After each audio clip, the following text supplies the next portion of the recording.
Corea del Norte es un país que parece sacado de otra época, un lugar donde el tiempo se ha congelado, pero que, de alguna manera, sigue funcionando. Es una de las economías más herméticas y enigmáticas del planeta.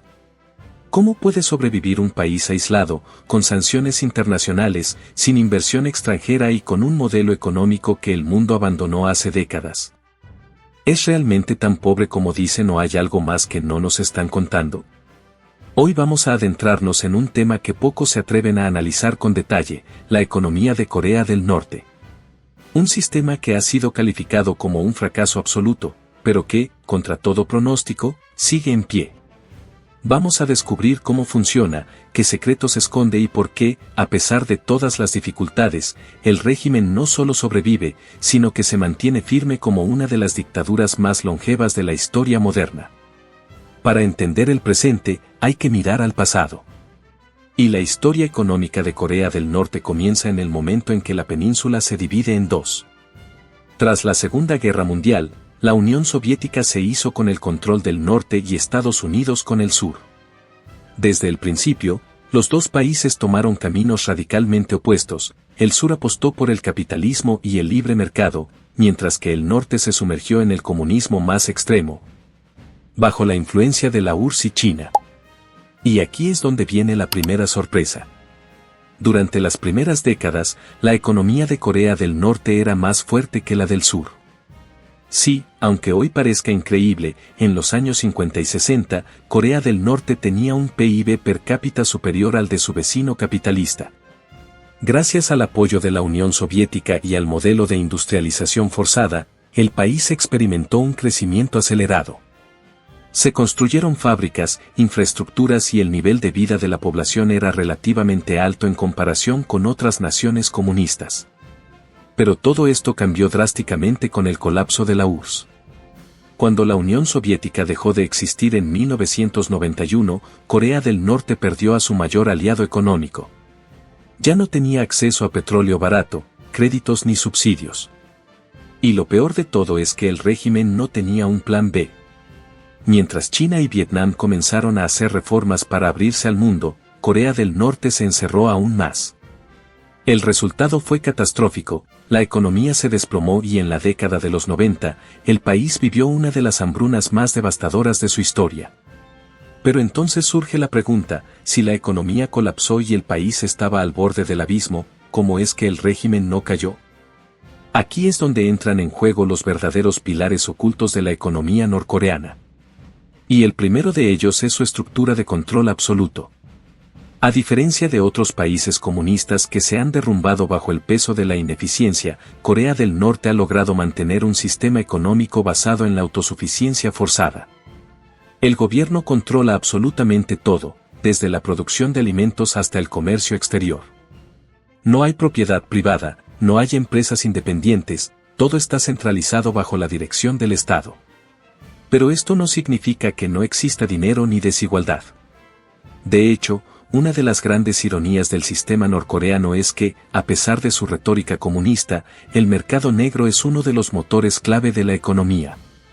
En un país donde el Estado no puede abastecer a la población, la gente ha encontrado maneras de sobrevivir a través del comercio informal. Desde la venta de alimentos en mercados clandestinos hasta el contrabando de productos chinos, la economía sumergida mueve miles de millones de dólares cada año. Y aquí viene otro dato sorprendente, a pesar de las sanciones internacionales, Corea del Norte sigue generando ingresos de formas que pocos imaginan. El régimen obtiene divisas extranjeras mediante actividades que van desde la exportación de recursos naturales hasta la producción de armas y el cibercrimen. Uno de los sectores más rentables para el país es el envío de trabajadores al extranjero. Decenas de miles de norcoreanos son enviados a Rusia, China y otros países para trabajar en condiciones de semiesclavitud. Sus salarios, en su mayoría, van directamente al gobierno, proporcionando un flujo constante de dólares que el régimen usa para financiar sus operaciones. Además, Corea del Norte se ha convertido en un actor importante en el cibercrimen global. Sus hackers están entre los más sofisticados del mundo y han estado implicados en robos millonarios a bancos y en ataques a empresas como Sony. Se estima que estos ataques han generado cientos de millones de dólares para el régimen, dinero que luego es utilizado para el desarrollo de armas nucleares y otros proyectos militares. Pero hay un aspecto aún más oscuro. A pesar de la imagen de aislamiento total que proyecta el régimen, Corea del Norte mantiene vínculos económicos secretos con otros países. A través de intermediarios y empresas fantasma, el país sigue comerciando con bienes prohibidos, como carbón, textiles y tecnología militar. Entonces, si Corea del Norte ha logrado mantener su economía a flote a pesar de las sanciones, la represión y la falta de recursos, ¿qué significa esto para el futuro del país? Por un lado, el modelo económico norcoreano es increíblemente frágil. Depende de una combinación de represión interna, corrupción y actividades ilícitas. Un cambio en la dinámica internacional o una revuelta interna podría desmoronarlo en cualquier momento. Por otro lado, el régimen ha demostrado una capacidad asombrosa para adaptarse y sobrevivir. Ha encontrado maneras de sortear las sanciones, de explotar su población para generar riqueza y de mantener el control total sobre la información y la economía. Pero lo que es innegable es que el pueblo norcoreano sigue viviendo en una de las sociedades más cerradas y represivas del mundo. Mientras el régimen invierte en misiles y ciberataques, la población sigue dependiendo del mercado negro para alimentarse. Entonces, la gran pregunta es, ¿hasta cuándo podrá sostenerse este sistema? ¿Será Corea del Norte capaz de resistir el paso del tiempo o, como tantas otras dictaduras comunistas, terminará colapsando bajo su propio peso? Pero para entender realmente el futuro de Corea del Norte, hay que analizar los factores que podrían determinar su destino. Porque si algo nos ha enseñado la historia es que ningún sistema, por más represivo que sea, es eterno. Uno de los mayores desafíos que enfrenta el régimen es la creciente brecha entre la élite y la población común. En Pyongyang, la capital, existe una burbuja donde la vida es mucho más cómoda, hay tiendas con productos importados, restaurantes de lujo y acceso limitado a Internet. Pero fuera de la capital, la realidad es completamente distinta. En las zonas rurales, la gente todavía depende de un sistema de racionamiento que no ha cambiado desde la época de la URSS, y las hambrunas siguen siendo una amenaza constante. Este contraste ha creado un problema que el régimen no puede ignorar, la información. Durante décadas, el gobierno norcoreano logró controlar lo que su pueblo sabía del mundo exterior. La narrativa oficial era simple: Corea del Norte es un paraíso socialista, mientras que el resto del mundo vive en la miseria y la corrupción. Pero hoy, gracias al contrabando de teléfonos móviles y memorias USB con contenido extranjero, cada vez más norcoreanos están descubriendo la verdad. Imagina por un momento el impacto de esto. Creces en un país donde te han enseñado que Corea del Sur es un lugar de pobreza extrema, un infierno capitalista. Y un día, consigues ver un episodio de un reality show surcoreano o una película de Hollywood. Descubres que todo lo que te han dicho es mentira. Este despertar es lento, pero imparable. Y es aquí donde entra otro factor que podría cambiarlo todo: China. A pesar de que Beijing es el aliado más cercano de Corea del Norte, su relación no es tan estable como parece. China ve al régimen de Pyongyang como un peón útil, un escudo contra la influencia de Estados Unidos en Asia. Pero también es un problema. Por un lado, un colapso de Corea del Norte significaría millones de refugiados cruzando la frontera china, algo que Beijing quiere evitar a toda costa. Pero por otro lado, un Corea del Norte demasiado incontrolable, con un líder impredecible como Kim Jong-un, también es un riesgo.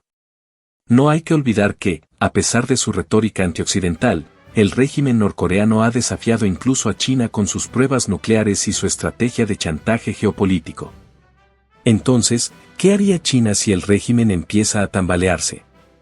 ¿Intervendría para mantenerlo en el poder? ¿O permitiría una reunificación con el sur si esto le garantizara estabilidad en la región? Este es un escenario que muchos expertos consideran posible. Porque, a largo plazo, el problema de Corea del Norte no es solo económico, sino político. Y cuando la represión ya no sea suficiente para mantener el control, cuando la gente deje de creer en la propaganda y cuando la corrupción dentro del régimen se haga insostenible, el sistema podría colapsar desde adentro. Pero aquí es donde la historia nos da una última lección: Los regímenes más autoritarios no suelen caer por revoluciones masivas, sino por pequeñas grietas que, con el tiempo, terminan derrumbándolo todo. Corea del Norte sigue en pie porque ha aprendido a sobrevivir en la crisis, a adaptarse al aislamiento y a usar su economía clandestina como una herramienta de resistencia. Pero cada día, más norcoreanos descubren que hay un mundo más allá de sus fronteras. Y cuando el miedo deja de ser suficiente para controlar a la gente, es cuando los imperios comienzan a desmoronarse.